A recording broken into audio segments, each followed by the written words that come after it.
We've got the champ, Arthur Flash Johnson, with us. How you doing, Mr. Johnson? I'm feeling really good, and it's a privilege to be here. It's always exciting to talk about, something that that you've been a part of, history-making type situations and things of that nature. So it's always good to talk about something like that. Yeah, we definitely appreciate you for your time too, Mr. Johnson. So let's just start by, tell everybody, all our viewers on our platform, tell us about your early life, your childhood. Where were you born and raised? I was born and raised in East St. Louis, Illinois. The old street called Missouri Avenue, it was where, if you kind of look at it today, where the Metrolink runs through Missouri Avenue. That's where I was born, 1705 Missouri Avenue. I can remember that address. I still remember that address to this day. But the bulk of my youth, I grew up in the John Robinson Projects, which is right across the street from Lincoln Senior High School at the time. And of course, we know that Lincoln High School is no more, but that's where I grew up, right there in the projects. Okay. And how was it in that area, I guess, at that time, growing up, being a kid in the projects in East St.? Well, it was like any other neighborhood that's, within the, I guess you would say, the confines of the ghettos, if you will. Mm-hmm. And I call it that because that's simply what it was. I mean, we as kids didn't know that we were poor. We had no idea that we were living in less fortunate areas. So, but like any kid, I had a dream early on in life to become a boxing champion, and before that even came into play, it was just maybe I think a dream or something that was put in my heart from heaven that I would someday maybe shoot to try and be a boxing champion. Okay. And you started boxing at 12. I started boxing at age 12, yes. What was your motivation behind that, getting into boxing? I think the motivation behind it, watching people like Muhammad Ali in my youth days, maybe the Spinks brothers that are from here, the St. Louis area, and the Sugar Ray Leonards of the world, watching those guys, and perhaps watching them achieve the success that they achieved was motivation for a young black African-American kid like myself, and just knowing that being able to accomplish something such as like they had did would be quite a goal to shoot for. But I was always a kid that went for the big, went for the lofty goals, and so I think those guys early on was motivation for me. And of course, staying out of trouble. That was something that motivated me to stay out of trouble, stay away from gangs and violence and things of that nature that can capture you if you are not aware of basically what you're doing, what's happening in a community such as East St. Louis. Okay. Well, and let's fast forward to, I guess, 86. You become the first American boxer to win a gold medal at the Goodwill Games in Moscow, Russia.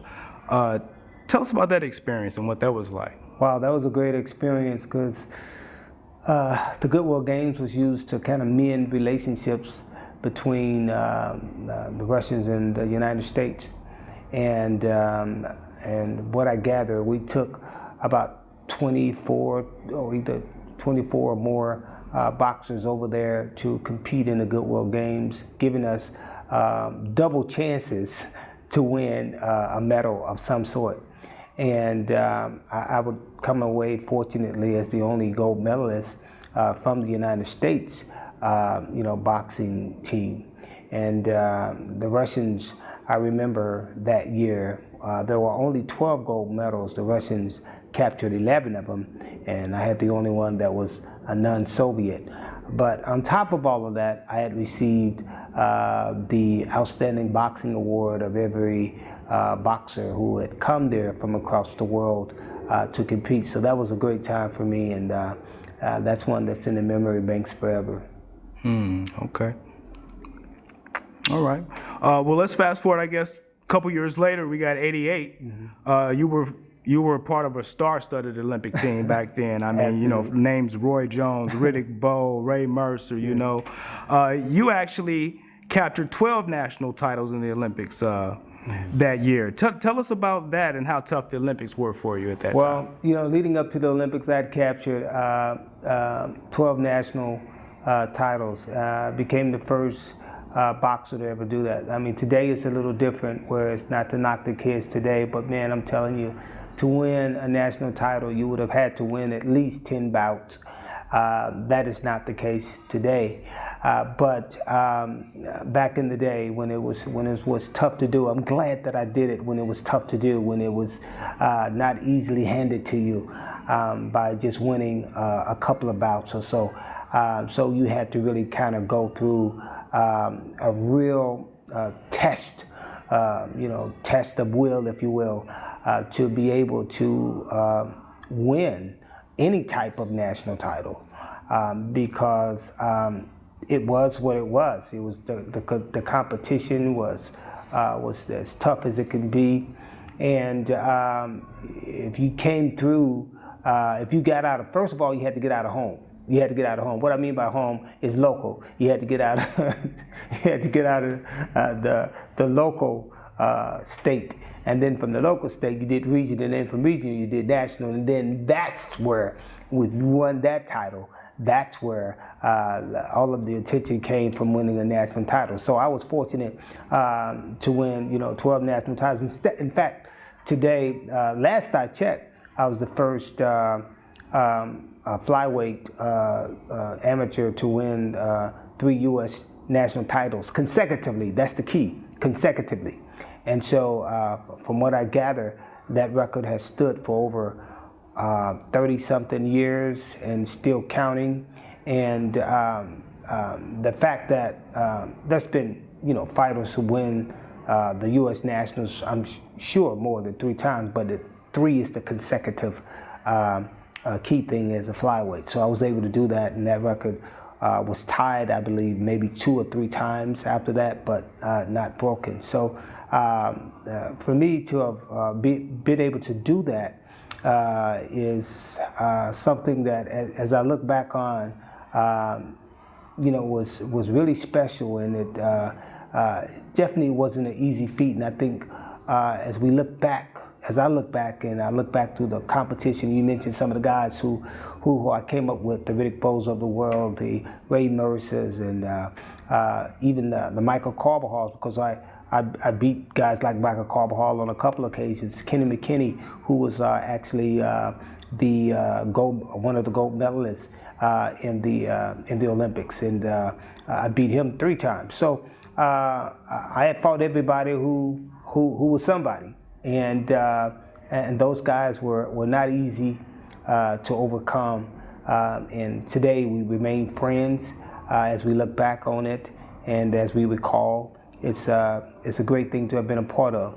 But winning 12 national titles, again, becoming the first to do that, and it still brings a lot of good memories back when I think about it, and the guys that I competed with. Okay. And so you turned pro in '92.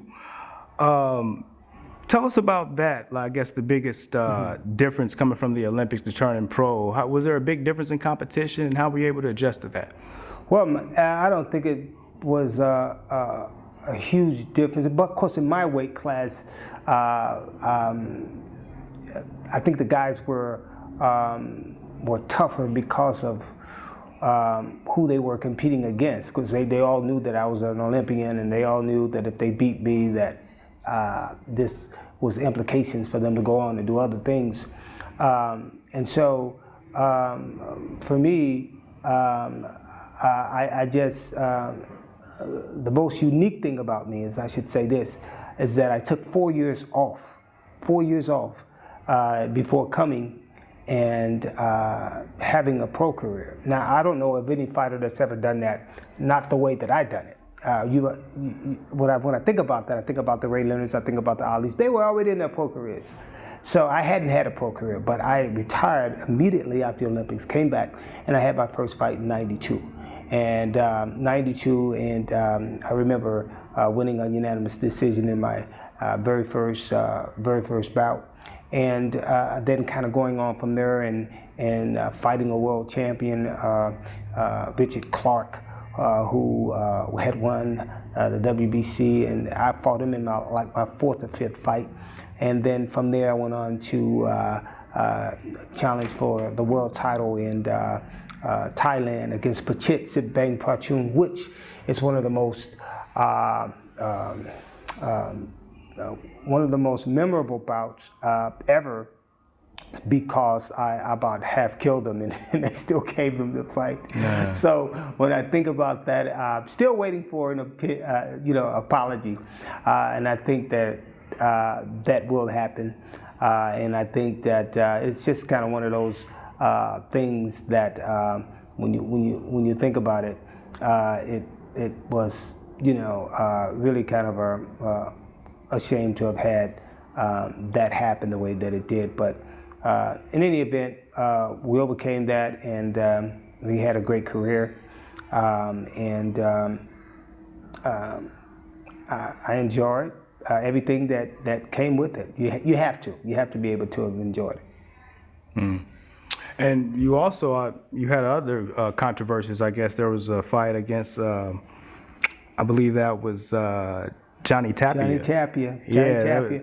I mean, how do you feel about that fight? People don't talk about it as much because they know those were fights that I won. They know that I beat Pachit. They know that I beat Tapia. God rest Tapia's soul, by the way, because Tapia is no longer here with us. But those are guys that I beat. I mean, of course, I also beat them during our amateur days. So we had a history going into it. But at the end of the day, I'm thankful that I won 3 world titles as an amateur. As a pro, and then one as an amateur. The one as an amateur was the Good World Games gold medalist, and then the 3 as a professional, and of course a North American title also as a professional. But when we talk about fights like Johnny Tapia, which was without question a robbery, I still say it today.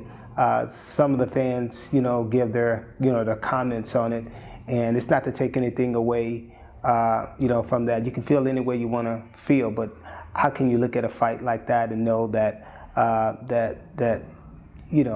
there wasn't some kind of robbery involved? So as I look at it and I think about it, to talk about it now, I still feel the same way, and that God bless his soul. But in that ring, you've got to know that you're the best. You got to know that you're first best. Everybody else is second. That's the way I felt, and that's the way I still feel today. When I step in the ring, I'm first best. Everybody else is second. Mm-hmm. And so honestly, I only lost, and I'll mention this, two bouts. One against Tim Austin, who was just too big for me, and Mark Johnson beat me and knocked me out. The only guy to ever do that, because I think without question I made that weight one too many times. So that was the result of me making that weight the way that I did or chose to do, which I've learned and I pass on to these other kids. That's not the way you want to do that. But yeah, to answer your question, that was questionable. My record in the end was 22-6, but I truly only lost 2 bouts. That was against Austin and Mark Johnson. Well, you think boxing's gotten any better, I guess, with the judging or a lot of the controversial issues sometimes around the fights, to where fighters lose bouts that they should have won, or? That happens all the time. I think I'm in the boxing promoting now, and one of the things that stirs me up or fires me up are things like that. foolish and crazy decisions, and some folks that shouldn't even be in boxing doing it. You know, you can't change the boxing world all by yourself, not just one person. It takes a collaborative effort to be able to kind of stop some of the foolishness that goes on. And you still see it. You still see it happening. I don't think sometimes, without question, judges understand the game and probably shouldn't even be judging. But, and of course, a lot of them don't know what it's like to really work for something so hard. These, you know, you come out and you give everything you got, and you know that you won the bout. And there's a judge that has a pen, though, that says that you didn't, and he marks it as such. And so those are the guys that I like to see dispelled from the game. Those are the guys that I like to see banned from the game.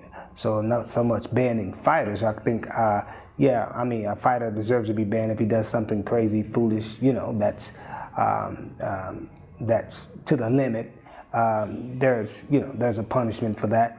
But I think there should also be that same type of punishment and ban for a person who literally sits up and watches a fight that one party wins and refuses to do the right thing.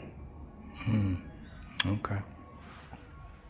Well, tell us about your relationship, I guess, with the legendary trainer, Mr. Angelo Dundee. What was it like to have such a great trainer in your presence, and what did you learn from him? Oh, my goodness. I mean, Angelo Dundee, when you think about all the great fights with Ali, I mean, his name will always be mentioned with Muhammad Ali. And, of course, Ali is gone, no longer with us now. But Angelo Dundee had a lot of great fighters, had a lot of champions, and including myself, that he had really invested a lot of time and a lot of knowledge into. And so to me, it was, you know, he was one of the best ever. You could name a lot of, you know, managers and trainers, and you could go on and on with names, but I think if people were really honest with themselves, they would say that he was probably perhaps the best of all times, during, you know, certainly the 80s and 90s era. And of course, the big name for him was Ali at the time, but he did a lot, you know, for boxing, and just, you know, being who he was and the person who he was. So it was a privilege of mine to be with Angelo Dundee. We were family. You know, he was like a grandpa to my kids. So in fact, the day that he died, my daughter, Arita, was on her way. Arita Johnson was on her way to interview him because she was doing a college project, and she called me, and I don't know if I heard it. I don't know if I seen it on the news first, or she called me. And you know, with time, you know, things sometimes get discombobulated over time. But I remember her calling me and saying, you know, Dad, you know, Angelo died. He died. So she was on her way to interview him, and so it's just, you know, brings back the name Angelo brings back a lot of memory. You know, for me, the experience, you could get no better experience than that. You could get no better. That's top notch. And so, regardless of how, you know, because you're always going to have people that think, oh, he wasn't such and such, or he wasn't such and such. You know, regardless of all, at the end of the day, so what does the paper say? So I think he proved himself beyond measure when it comes from how he stacks up as a manager and boxing trainer. Okay. All right. So you finished your career at 22-6. That was your final record. I believe you were a 4-division champion, 7-time Gold Glove champion. Tell us about that career. Do you have any regrets or anything on your? I don't have any regrets. Listen, I fought junior feather. I believe it was junior feather, No, I fought feather, bantam, and fly. So, and of course, in the amateurs, light fly when I started. So, correct. 4 divisions that I pretty much, was able to dominate in throughout my boxing career. I have no regrets. I think everything that happened, happened as it did, and I think I was the best that I could possibly be. I think if you ask some of the guys back in the old day, even the Mike Tysons and perhaps maybe the Evander Holyfields, when you were along that same level as we came up, I think they would have some remarkable things to say. But I think the career within itself, it was great, and 22-6 was the record of my pro career. But as an amateur, it was 170, I believe, in 25 or something like that. So I sometimes I have to look it up myself. Because I went 3 years without losing. In my amateur days, I went 3 years without losing to a single American boxer. That's something that that's kind of hard to top. It's kind of hard to top that. And as I think about it, I'm thankful. I'm really thankful to God that at the end of the day, I feel, if nobody else feels it, I feel this way, that I was one of the best I've ever done it. So I feel that way because as I look back on it, some of the stuff that I'd done had never been done until I'd done it. Right. So it was remarkable. It was exciting. It was all of those things wrapped up in one. And I'm really thankful and grateful that I was given the opportunity to do what I did as a professional.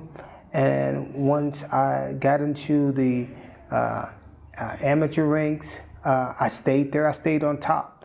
I never lost again. Of course, there was this one bout I can remember that in the Pan Am trials, I had to. I was challenged by a kid who they gave a decision to because he went the distance mainly, but then a couple of weeks later I would come back and beat him. So in all, it was 3 years and some months without losing to a single American boxer.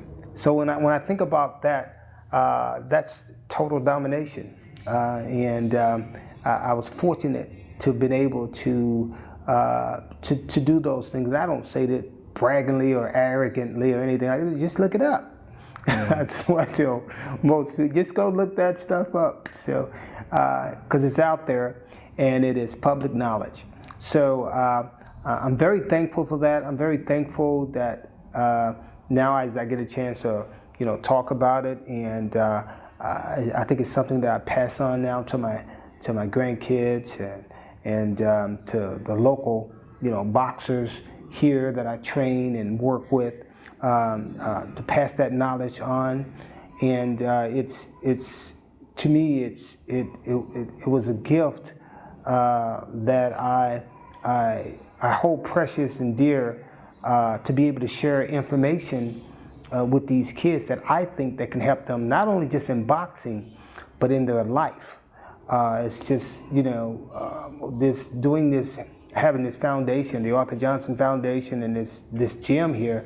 The Flash Boxing Gym is more than just winning championships. It's more than just wearing a crown. I think more importantly, how you get over challenges in life, and that's the thing I think I pass on. I want to pass on and continue to pass on to the youth that I work with here at this center in East St. Louis. And so it is my hope that as they continue to live their lives, that they can gather some valuable information that I've given them and use it to help their families move forward and their kids move forward in life.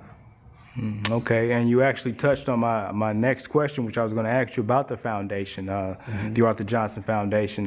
Can you tell us a little bit about that, a little bit more in detail? I know that you started it with your wife in 2001. Yes, we started it back in 2001. I can remember the very first event that we threw was a boxing event in Cahokia, Illinois, and we went from there. We started from there, and when we started, we kept it going year after year after year, and of course I got ill in 2008 with APL, which is acute promycectic leukemia, and of course I had to lay low for a few years there, but the foundation never diminished. The foundation was still there, and we've been able to help a lot of kids with scholarships, or we've been able to help a lot of kids to move forward and be introduced, of course, to the sport of boxing,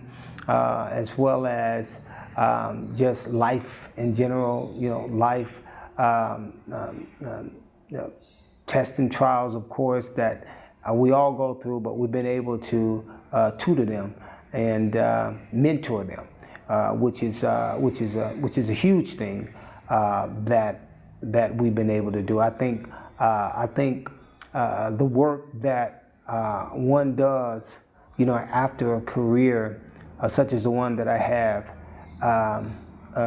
should be much bigger in light than the career. I know folks are going to remember the career because it is what it is, athlete, so forth and so on. But I think as one moves forward in life, I think the thing that you do after your career should be bigger than life. Should be bigger than life itself, and helping others. I think that's where the legacy lives. That's where the legacy lives. That's where people get to know a little bit about the real you, and not just that person that did that sport or whatever they did. And that's what the Arthur Johnson Foundation is about. We give hope to the underprivileged in the community, and we look forward to changing their lives. And when you come into this place, you see that there's a big sign out there that says "New Generation of Champions."